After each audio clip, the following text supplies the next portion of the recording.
and welcome to A Solo Person's Guide to ADHD. I'm Christine Denning, your host, and the owner of Two Cats Coaching. I'm a Master Certified Life Coach, and today I have my friend Stacy with me, and if you've been following along, you know we've been talking about grief. This is day 4, or episode 16 of my podcast, and today we're going to twist grief a little bit, and we're going to talk about the grief of unfulfilled dreams for the life I didn't live. Things that we thought that when we were younger that maybe we were going to have and didn't. Whether it's children, careers, relationships, identities that didn't happen. And especially for those of us who were diagnosed with ADHD later in life. This is such a common thing, especially amongst women, although not entirely. We want to take some time to normalize this as another part of grief. Give it some terminology and some language, and know that naming these losses, it's an act of self-compassion. It's not bitterness. It is just become part of who we are. So, welcome, Stacy. Thank you. So, we've been talking for the last few episodes here about the grief when somebody or something dies, whether it's a loved one human or a loved one pet. We've talked about both. But I think this kind of grief is a little sneakier. It's the grief of the life we didn't get to live. And at this point, I'm not so much talking about you as a hospice chaplain anymore, because this really doesn't affect that as much, but it affects both of us as people who are late diagnosed ADHD. So how would you define that dream grief? I think it's that sense of, mourning the life for sure that we thought we were going to live, but didn't. You have this imagination as a kid, and it just, for those of us with ADHD too, because maybe sometimes for me, it showed up as not maybe defining things as much. Like I lived a lot in indecision.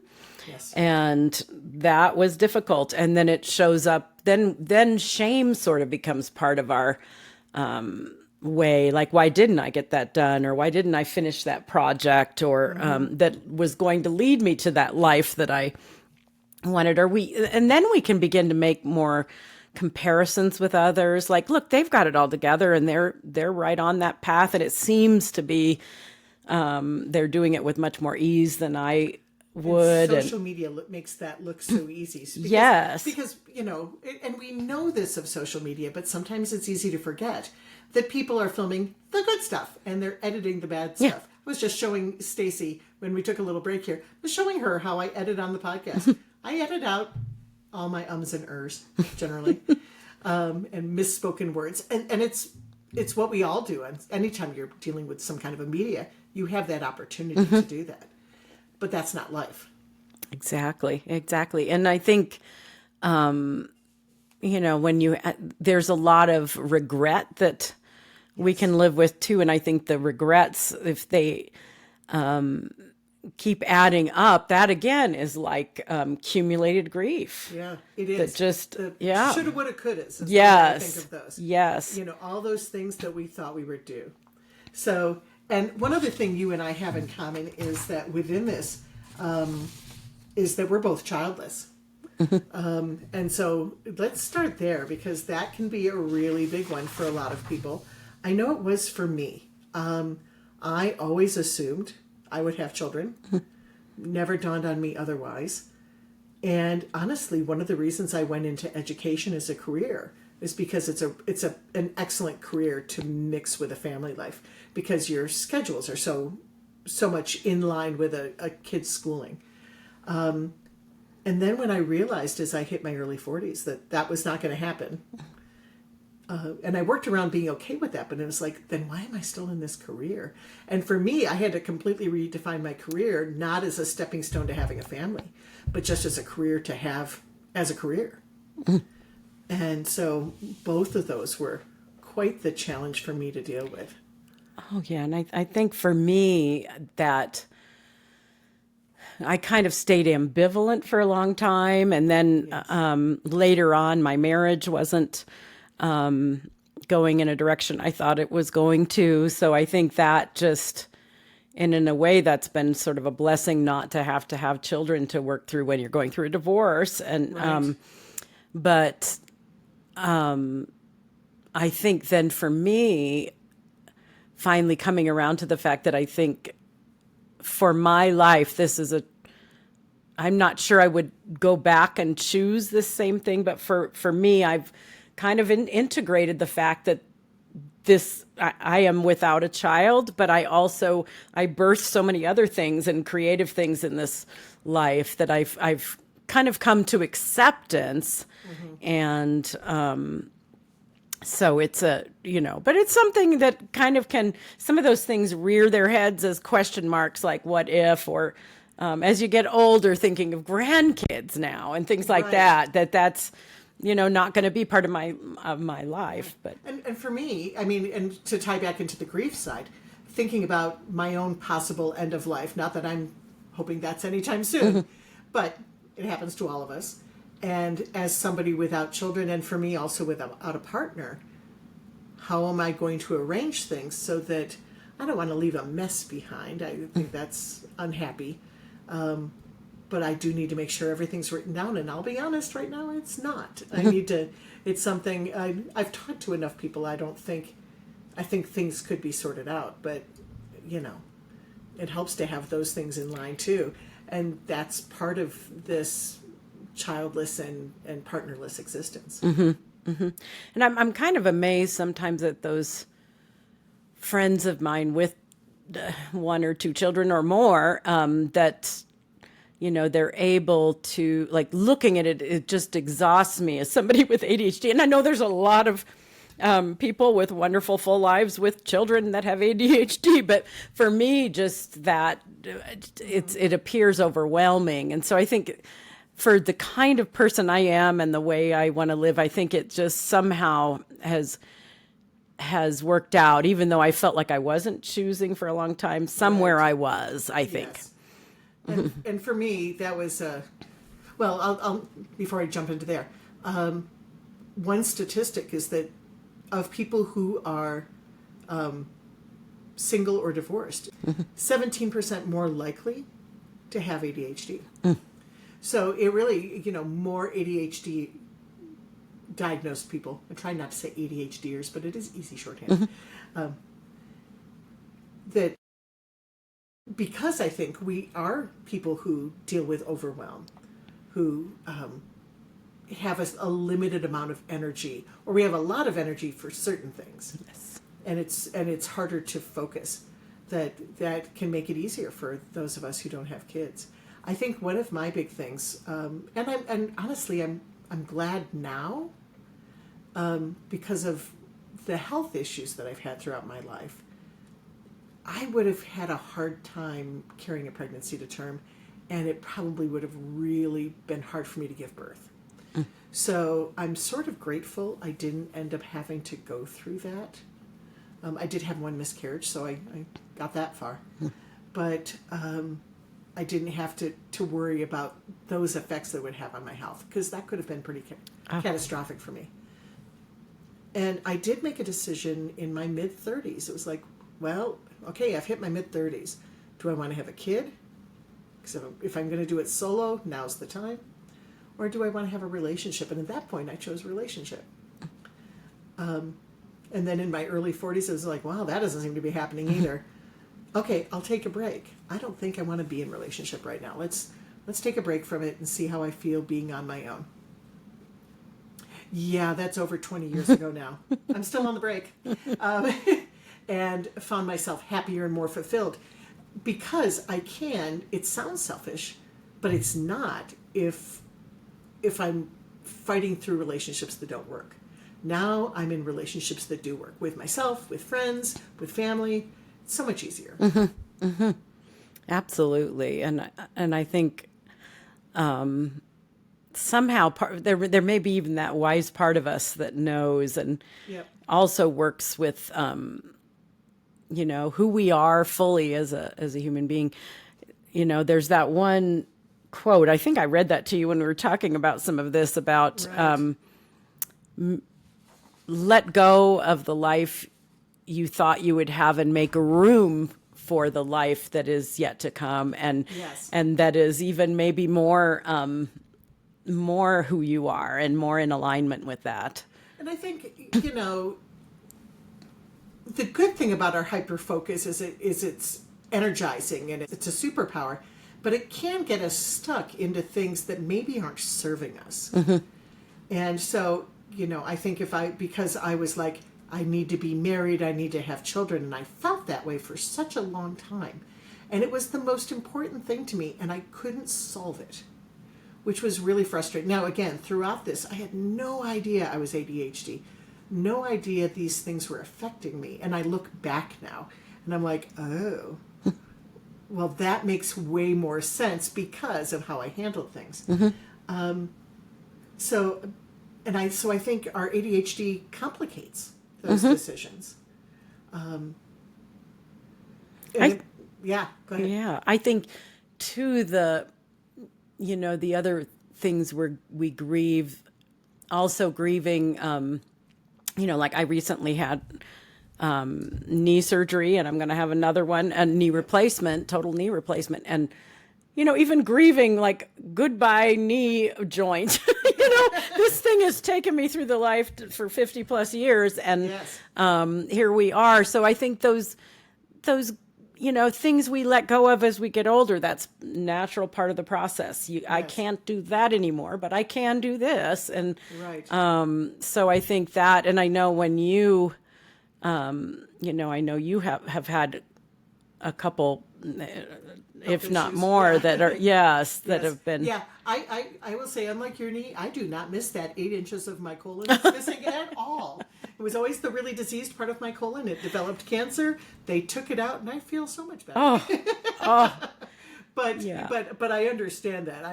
I'm pretty lucky in that I've been sick for I've had ulcerative colitis since I was a little kid. I always knew colon cancer was a possibility. So when they said I had it, I was surprised, and I was not surprised. Yeah. All in the same breath.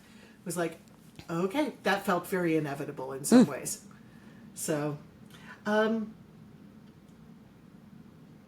as people, I want to go back to our talking about our late diagnoses, because again, you were in your 40s. Yes. It was only just last year for me, although I'd been suspicious for a while, partially with your help. I was 61 when I got diagnosed. And so some of this, I find, I'm looking back at my life now, and I've never been one of those people who really spends a lot of time looking at the past. Like, I'm fine. Present, future, Yeah. I'm good. But I've been spending more time doing that because as I think of things, it's like, that's ADHD. How I handled that situation, how I dealt with death in my family, how I dealt with these relationships that never worked out. And I see all of these, the rejection sensitivity, the impulsivity. I think a lot of my issues with relationships was more impulsivity driven. But a lot of people say it's rejection driven for them. For me, it was more impulsivity driven. Oh, hi, you're a cute guy. I love you. And I would be down the rabbit hole. Yes. And, and it didn't help that my parents got married 6 weeks after they met. Oh. But it was during World War II. Like, it's it's a whole different scenario. And Mom was like, well, yeah, I was lucky. Well, too late now, because you've planted that in my head. And I think that's what I should feel. And I didn't. Or I felt that way, and the guy never did. So So how do we deal, this, to turn it back to the grief a little bit, how do we deal with handling that grief of letting go these things that happened that we can't change anymore? Yes. And I think also, and not being full of resentment that either our family didn't catch it, we didn't catch it, the counselor or the teacher. Yes. That I still have, these thoughts about teachers. Like, I had a 5th grade teacher that one time said, and this was actually humiliating, for me, as a kind of a shy young girl, she had said to me, time and time again, I remember the exact words, I see you looking out the window and I wonder what if you're just kind of spacing out or what. And I thought, oh, it was crushing. But those times where you realize, yes, but my mind was dreaming of something else in that moment. And sometimes I think that's a sign. And I wish I had been able to see that instead of going into shame that something's wrong with me. I could have said, oh gosh, yeah, I have this. And now we use the word like neurodiversity, which is a beautiful word. It really is. It says, we've got these different ways our brains work. And I'm certainly you as a teacher, Yes. people realize that more and more now, but they didn't so much then. And even the inattentive. It's really only been in the last few years that I think people have really started to notice. So yeah, so one interesting, and I think you might know this, but I'm not sure if you do. So Stacy is one of the people that I call when I need like a ride to my colonoscopy. You are one of the people on my short list, and you're always happy to oblige. And we don't live Steve. super well. That's what I want to say. But we don't live super close. So when I do have my colonoscopies, it so happens the clinic is about halfway between our homes, which is almost an hour drive, especially in traffic. And so the last few times I've taken an Uber down, you've met me there, and then you can take me home. It saves you at least half a day of driving. Yes. But the last time you couldn't do it, so your husband did. And this was right after I got diagnosed. So he and I started chatting. And of course, part of the reason I got myself tested is because you said, I see these signs. And so Steve and he looked at me and he said, I don't see you being ADHD. It's not like, you don't act like Stacy in those things at all. And I said, oh, I do though, but it's different for everybody. And here's how my ADHD shows up. And I rattled off my stuff and he's like, oh.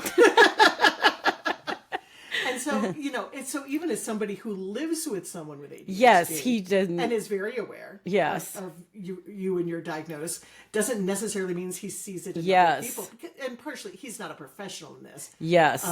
He doesn't necessarily know that it's different in others. And it is easier it's not that we're necessarily intentionally masking it, but it can be masked, and it is masked. Absolutely. And I think the older we are without a diagnosis, the more we have learned how to mask. I just had a long talk with a friend about this the other day. The more we have learned how to mask, and the more we have learned, and now finally we have an answer in our diagnosis, and we go, oh. And then, as my friend said, and now I don't care. Yes. Because, we're to the age anyway where we start realizing social requirements aren't as important as we thought they were when we were 20. But also that, oh, this is what it was. It's got a name now. Some people even talk about every day as a day of some grief, of letting go of little things and letting go of the thought that you were going to do this today and that. And, I think we live with that as ADHDers or people with ADHD. She's going to train me. It's my therapist. She won't yes. But what was I saying? What was I talking about? That every day we have. Yes. The to-do list I didn't get done. Yes. The fact that the bathroom's still kind of dirty, even though I have company. Sorry. Yeah. Any of those things that we're sort of, we say goodbye to a day and welcome in a new day. But I think, and some people wouldn't necessarily call that as grief, but life is filled with these. Let go of one, and you're even our breathing. We let go of one breath and breathe in a new one. So I think finding, in a way, there's great hope in that. Yes. And so even the hope that, okay, that dream may have been important to me then, but what is it now that is? And what is it now with my particular gifts at this particular age, in my point of view? It may not be everybody else's, but what is life now, and where can I? And I think I've let go of life has to look like that. Yes. And more, what do I want it to feel like? And I know peace and joy are really important to me. So what brings that? And there's a multitude of things. It doesn't have to look like, life doesn't have to look, maybe I don't even know what's best for me sometimes, but and for me, it's intellectual stimulation. I'm always wanting to learn new things. That's really important to me. The chance to experience new things, travel, has become a very important one. And that actually takes me into something, one of the things people say, and this is specifically to those of us who are single or solo, as I like to say, and ADHD, is that you'll hear people say, well, at least now you're free to travel. And, but are we using that time? I know I try to, but I know at least in the last few years, the pandemic put a really big screw on yes. that. I had actually was on sabbatical from teaching when the pandemic hit because I planned on some significant travel. And I made the first trip and I did not make the second one because COVID hit in the meantime. So, but the freedom I think it's a gift, but it can also be a little bit of a curse. I think that's true. Yeah, you might, at least from what I hear from you. And that I have some of that with not having children, because we have the freedom to just get up and go. And, we don't have to think about this other little being and in that. Now I have to think about the dogs, but and that was, that was last last time. But, well, and I think one of the other, and we're going to talk more about rituals in the next episode, but is the learning how to deal with things as they come, and how to learn how to let go of these dreams. And I want to tell briefly a story. Back when I was dating, many, many years ago, I was out on a date. I think it was maybe our second, third date with this guy. And this tells you how long ago it was. We went to see Apollo 13 in the movie theaters because it was new. And we got to the theater really late and it was packed. So we ended up not sitting next to each other. So I went up to him. He didn't come to me afterwards. And so I went up and found where he was sitting up in front of me. And he was full on crying, like big tears. And I was like, "You okay?" And he said, "I've just realized that I'm never going to go into space." And he had been in the military and he worked in aerospace. And so it was part of his job. But I think there was part of him that always thought, oh, we will solve all these things so that at some point I will be in space. And it hit him that we're not close enough for a mere citizen to have that opportunity unless you're a billionaire. Yeah. And I just looked at that one. Oh, yeah, that's different.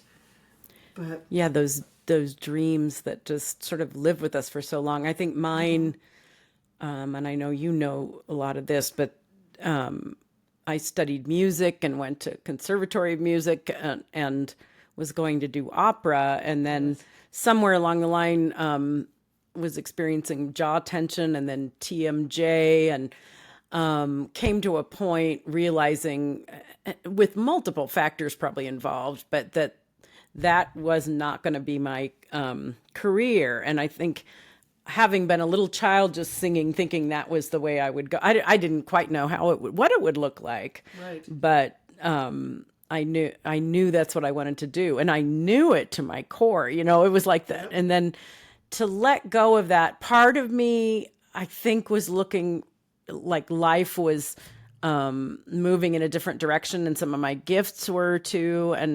But I didn't see it at the time. So I think, again, it's like naming that pain of that is not going to be what this life looks like. Right. But now I kind of come back to still singing sometimes, and the joy of music, and the there's ways to still have that, but then say, hey, and this is where I'm headed. But boy, did that hurt at the time. And I think I probably ran from that for quite a while. Yes. I couldn't face it for a while. But, it kept creeping back in, and I finally just kind of had to really look at that. And so that process of grief, if we're talking about sort of stages of grief, I think those were years and years long of kind of coming around to acceptance eventually. Yes. And then kind of a new welcoming in the new. What is it going to be? Right. Yeah, performing careers are challenging. I mean, we're both. I mean, that's how we met each other. Is we both work in music, and you're doing a little less these days with your new job and all that. It's not that new anymore. I still do some, but I've moved from voice to piano much more. I always say, I was a voice major, but piano pays the bills. So, but yeah, when you think you're going to be doing one thing and that's your dream, yes, it's hard sometimes to really let that go. But in the letting go, I think it creates the space for something new, and you find that something new can be something you love as much or even more. Yes. And so singing maybe meant something to me, but that what's underneath that, and there's a sense of freedom and living your life fully, and there's other things I can do with that, and other things that might even be better and bring more joy and freedom. So I wanted to turn just briefly, and we talked about this a little bit in the first episode, but as we're talking about grief, talk about communal and society grief. And again, we recorded all these episodes on one day, so we are just 2 days out from the killing of Charlie Kirk and the shooting at Evergreen High School, which is local for us. And, you think about, public deaths and public turmoil. The couple things that I thought right away of were, of course, the killing of John F. Kennedy. You weren't old enough yet. I was 6 months old. I was in my crib. My mother saw the news and called her best friend, who didn't believe her. Oh gosh. Yeah, at first, until she turned on the news, which wasn't as easy in those days. But that was, I think, the first time, certainly in modern times. I know it happened with Lincoln and with FDR a little bit, but that communal, it was such a shock because he was killed, not just died. Yes. That time of societal grief, and then of course 9/11, which we both remember quite well. Which and then all these school shootings and things like that.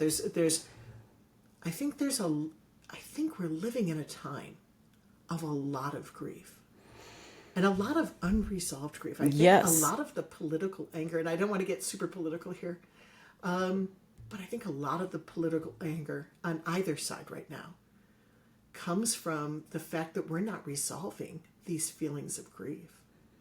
Which then, again, accumulate, and also, I think, they just keep adding up, and then our sense of safety is threatened. And some people can be dangerous in that. And people become dangerous because they don't feel safe. Yes. And so I think that's something to think about, that, this striving for peace, I think it starts with personal peace and dealing with your own feelings of finding a way, even with all this stuff going on, to have a certain level of personal safety and a personal level of somehow I will make this work. Mm-hmm.